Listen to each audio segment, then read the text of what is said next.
Hello friends, welcome back to my channel. I have been missing in action for a little while because of secret project, but I'm coming out the other side and I wanted to record a couple of videos for the holiday period. The first one today is my favorite supplies, my favorite art supplies of 2024. It's been interesting because, as you know, if you've watched anything on this channel before, you know that I set myself monthly challenges. I don't have one for December because I didn't really complete November yet, but more on that in another video. So I am going to take you through the supplies that I really enjoyed using this year. I have them set out in front of me, but I thought I should show my face to prove that I am still here. Excuse the cacophony of mess behind me. I have managed to get a plant in to add a bit of greenery. There's actually one in front of me as well with some twinkle lights. And the light's a bit bad because we're in the depths of winter and I think the sun is trying to come out today, but it's basically been like rain and gloom for about 6 weeks solid, which is really depressing. Anyway, enough waffle, let's crack on and I will share with you my favourite art supplies of 2024. So there's not really any rhyme or reason to how I'm going to talk through these. I cleared off my desk and I put in front of me the things I've enjoyed using, and some of those are still in packs like that I put together, like curated packs, just because it's the easiest way for me to show you. So let's start off with, this is a no-brainer for so many of us. These are my, ignore the packaging because this does say polychromos, but these are my Neo Color 2s. So I have them scattered all over the place, to be fair. This is my collection of broken ones. I'll have to put clips in like close. I thought it'd be face on screen for a change, but I'm not sure it's gonna work with showing you stuff. And then I have a tin here of, these are like my most used, or that they include the full ones that I've purchased and don't want to snap, because I went through a crazy period of snapping all my Neo colors and then I decided actually I don't like that. So we have broken ones here, we have full ones here, and I have another tin inside of my filing cabinet, which you can't see, which has the bigger halves of the broken ones, and then I have duplicates upstairs in my bedroom as well, like in a little, you've seen them before, like a tiny container. This has something else in, but I have one of those full of Neo Color 2s up by my bedroom bedside table. Other variant of that, of course, is this was the original tin of Neo Color 2s that I had, but I now have it full. I have space for one more, but these are my Neo Color ones, and I think these to me are great for putting down big areas of colour quickly in a really frenetic and slightly angry way. I'm not advocating anger in art, but sometimes when you need to play and you're stuck and you're frustrated and you just want to get colour on a page, these are great. Not too hard because you'll snap them, but these have been great. Yeah, they are. I need to sharpen some of them. So Neo Colors, those are made by Carandash, which is a Swiss company, and I have been loving them. Now this is something you haven't seen, but I've also enjoyed. So one of our friends here on YouTube, Angela Marie, she has a channel called The Hodgepodge Artist, but she sent me a pack of goodies. Now I'm a little bit guilty. They arrived in early November, the day of the US election, and I did open the box immediately and I looked through it and I was really excited, but I haven't tested and gone through everything because it's been a way of treating myself as each final stage of the project has been finished. One of the first things I opened are these. She sent me like a box of Mungyo oil pastels, but they're water soluble, and I've got like a box. They're a bit gnarly, but I love them. I put them on, I'm not sure what sketchbook it is, but I was like, again, one of those frenetic, slightly angry, frustrated times when I had a moment. And I was using them to just get colour. I wonder if it's in the sketchbook. Let me have a look. Yeah, so it's nothing to write home about, but one of the first things I did with them was just a kind of like really moody landscape. Crap. Darn it. I've dented the page. A really moody landscape. So this was a mix of the Mungyo oil pastels and then some of the Neo Color ones, I think, on top. And it just makes me happy. I love the moodiness. So I really enjoyed these. They're Mungyo. I did not buy these. Angela Marie really kindly sent them to me because she asked me had I tried them before. I was like, no, she's not a fan of them. So they are Aquarelle Gallery oil pastels from Mungyo. Just saying, if you want to get your hands on some of those, I will probably do some more like things with them in the coming months, but that's number 2. Number 3 is acrylic gouache. This is the Holbein stuff. I started using these in November. I have got some earlier in the year. I'm going to put a clip in showing you all of them because I can't tilt the tin without them falling out. This is a little Dutch stroopwafel tin, and I have a selection of 2, 4, 6, 8. I have 10. So I have 10, and I really enjoyed the brief period of time that I used these in November. I could show you now a sneak peek. It's, again, unfinished, but me and Kilby, who is another person here in this community on my YouTube channel, we challenged each other to do an A3 piece. This is mine. It's unfinished. It took me hours. It's unfinished. I still need to finish with the pencils, but more on that in a moment.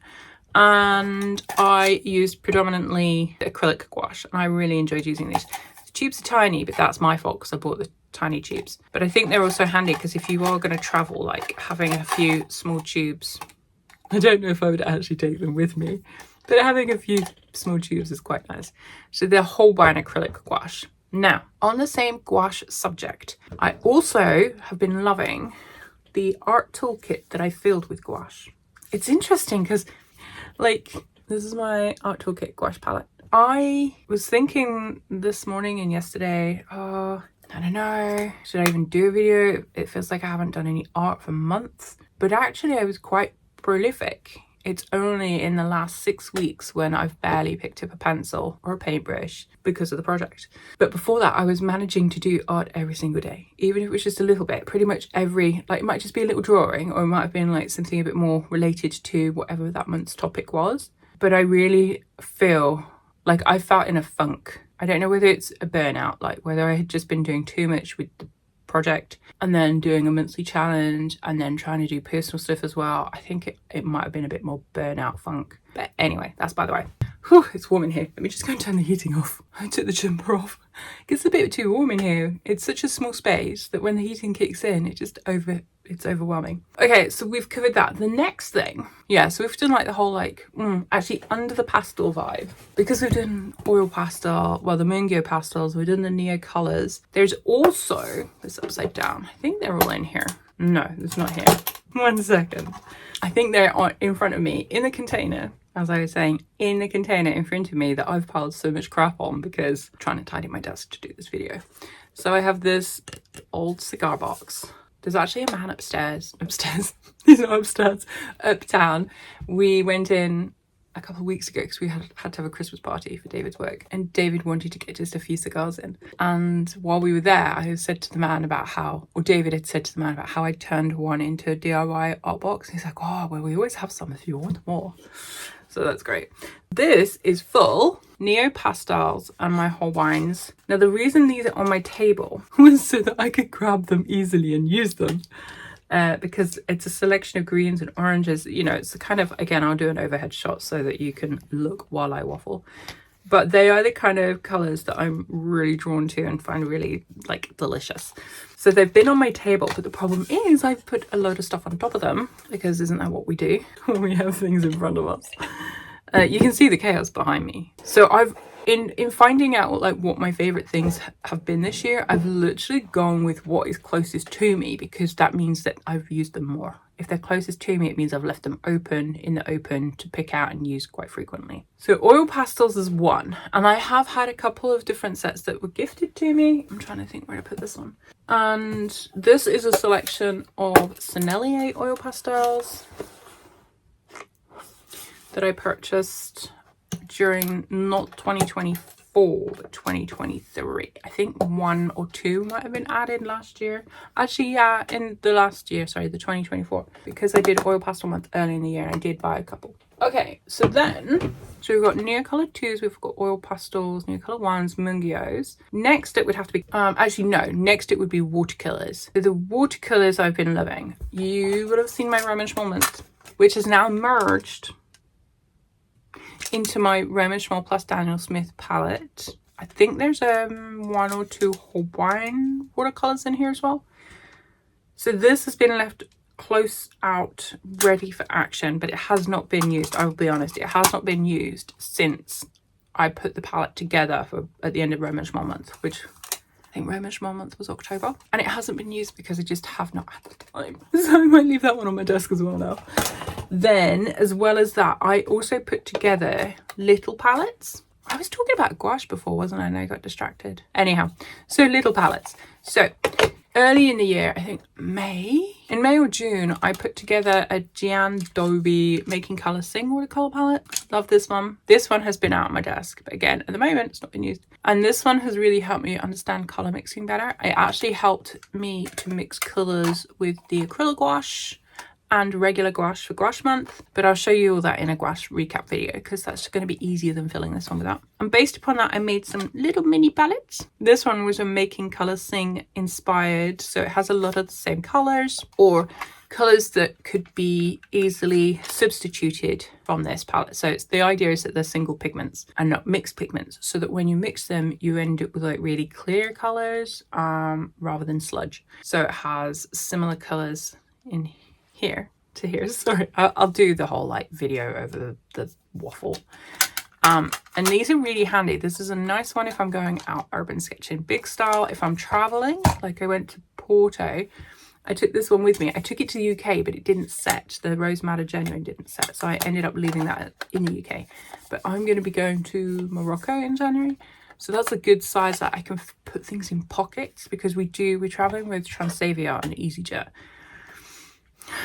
I'll do a packing video, actually, art supplies for that video, for that trip. And then another mini palette is my mixed pigment palette. So the only one in here that is a single pigment is the Daniel Smith Mayan Red, which is up here. Everything else is a multi-pigment colour. And it's a nice little palette to take around with. I've got the, if you want to see it, that's the little swatch card that goes with it. I thought I had one for my other mini palette, but I don't seem to. So those I've been enjoying this year, like putting together little curated palettes of watercolours. The same way that I also did the dry gouache palette from Art Toolkit. My family have been asking me what I'd like for Christmas, and actually I'd really like the big folio version of this, but I don't need it, so it's silly to get it. But I do love putting palettes together, it's so much fun. But this has been a lovely, again, you can see the size, it's so thin. It goes everywhere when I remember to take it with me. I feel like this is not a very organised video, but that's because I'm out of practice. The other things are, I have this packet. Hang on, I need some coffee. So in here, this is my like most frequently used stuff, and it does change out based upon what my mood is. It hasn't changed since November, let me just be honest. And in it, I have brush pens of different colours. We have a mix of Tombos, we have a mix of Echoliner. You might call them Ecoline, but they're actually Echoliner. It's a Dutch brand. Then more Echoliner. It's a lot of brush pens, actually. I'm not sure why I've got quite so many in there. Then we also have, oh my gosh, it's getting crazy. These pen brushes. I've got more brush pens, sorry, more Ecoliners. These are the colours for like animals.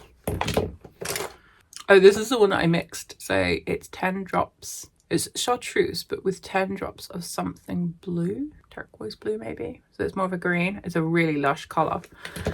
That's those. Then we have water brushes, because quite often I have a palette in here as well, but I've taken all my palettes out. So a mix of water brushes to make colour with water.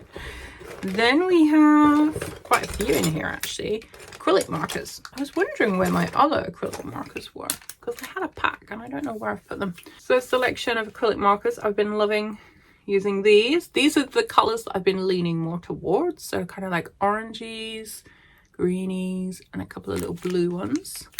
And what, blue or blue-grey. Lush. Really nice for just scrubbing colour on the page. Although these are a bit thinner than I'd like. Sorry, they're the vehicle. I'm making sure it's not a packager's. Can you see the nib? So they're not great for, compare it to this Posca. This one has a massive chisel nib. Ugh. This one's a new one. Oh, it's not as big as the one I'm thinking of. These are great for getting colour down on a page really quickly, but the smaller one's a bit tricky for that. I think they're not quite designed for that purpose. Then we have a view catcher. Let's see what it's called, where you can like do your angle what's it, and you can match your greys and all that lark. I only really use it for the composition. Oh, here we go. So I'm not going to show you the entire contents of the bag, but the black inks, a mix of pens that have black ink in them. So this is platinum ink my Sailor Fude, my Kaweco Sport Platinum ink filled. This is the Pentel brush pen, and I think I've managed to get platinum ink into a cartridge, so they're all permanent. And this is the Food by Tombow. It's a more thingy brush pen. If I put it on my forehead, there you go. Oh, my back is so sore. So loving those. Sorry, I've got back issues at the moment, so that's another reason why I'm doing face to camera, because I can't lean over so much as I would if I was doing a top down. The other and final, well, there's sketchbooks. Like, another thing I've been enjoying is playing around with different sketchbooks. So this is a Moleskine sketchbook. I'm not sure where the original one with the wrapping is to show it to you, but this one works nicely with colour pencils, with gouache. This one is actually, that's November month, so I'm not going to show it to you. November recap. Yeah, they're a bit weighty, but I've enjoyed using the size of this and the paper. Another one is my Fabriano, which I picked up in Porto. This is a Trust Your Wonky Line sticker from Teresa. I'll link her channel because she has a YouTube channel too. Another person in our community here. And I like gouache month. I like the paper stock in here. I don't like the way that it opens, because it is a hardback.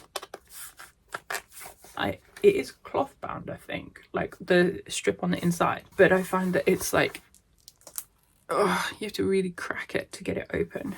But going back to the Neocolor ones, like, it's great for just putting down loads of colour. I didn't feel guilty about using all that colour on that page.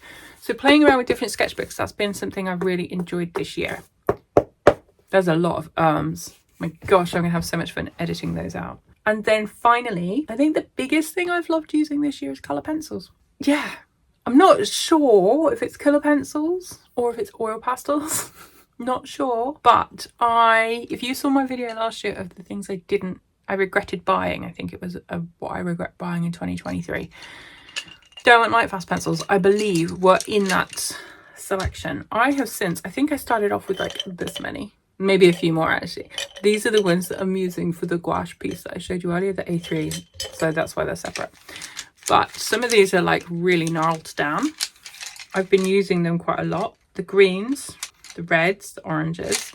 Derwent Lightfast pencils, I've been loving them. I think I like them more than Luminance. The Harandash Luminance. I have a whole selection up there and I haven't really picked them up.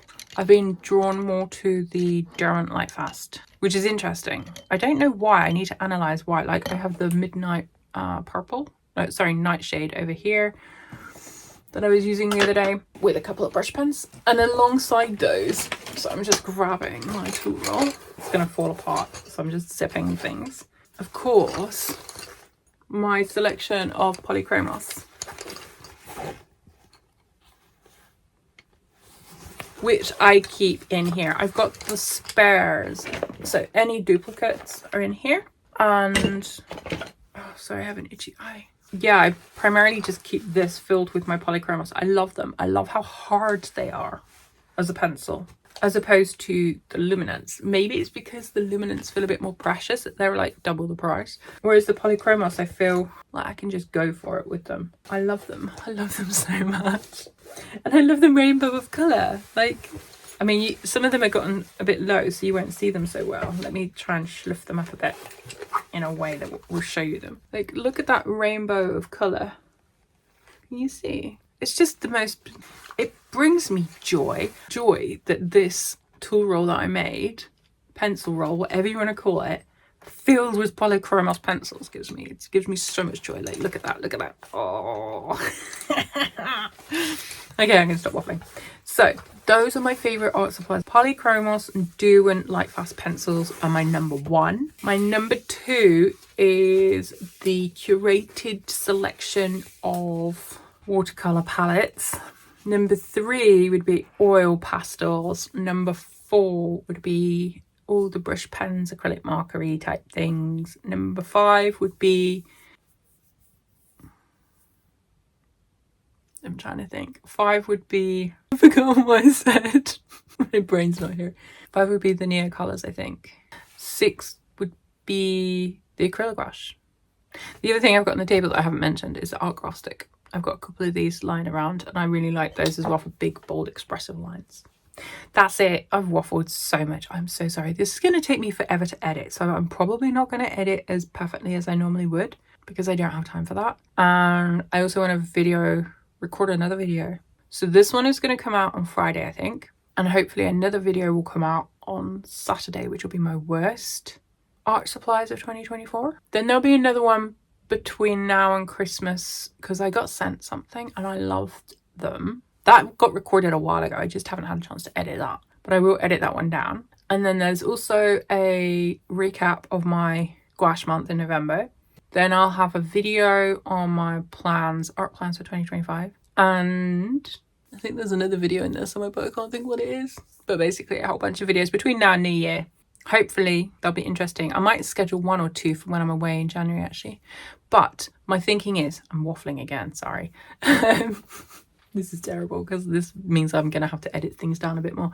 My thinking is, like, I've been scrolling YouTube in my, like, I need to go to bed, but I want to watch something. There is not a lot of videos being, I don't know whether the algorithm is just showing me the wrong kind of content now, whether it doesn't know what I like. I don't understand that though, because I have 3 different accounts and I keep one just for like sewing and pattern making, this one for all the art and creative, like drawing, that kind of stuff, drawing, painting, mixed media, and then I have another one that's like if I want to be entertained by silly videos. So I don't understand why it's getting confused, but basically for some reason YouTube is not showing me an awful lot of interesting video content. And then I thought, well, maybe that's the case for everyone else as well. I've got a bunch of videos in case people have just decided they're not posting videos over the holidays. There are people who don't celebrate Christmas who still want to see videos. So that's my thinking. Right, I'm gonna stop waffling. Thanks for watching. Great to be back. See you in the next one. Bye.